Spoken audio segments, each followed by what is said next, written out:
Anda bir babay kildi. Kazan babayı. Onunla söyleşip oturabız.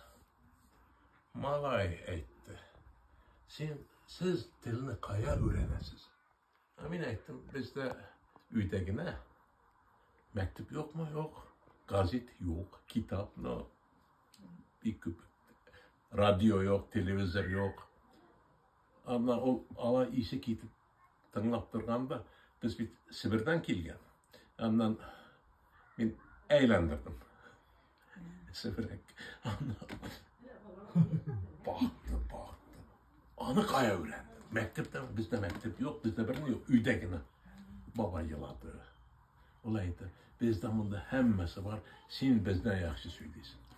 Ama bizge bala vakitden eyteler edildi. Finlandiyada. Fince söylemeyiz. Üzeti ebiler tügel. Kim üzge Tatar bulsa, ol eşitip kalsa gene. Siz Fin dili söylemişsiniz. Andan uylap bulay Tatar dilinden indi söz var, anı tabarra kire gidi açılamalar. Şunun için ettim sana da, sen de Orusça söyleme, Tatarcası tam hani indi Tatarcasını uylamaganım anın. Afu edersin indi. Yok indi Tatarcasını, yani kimge sorasan Prasnica dep üretken mine yani. Prasnica dep.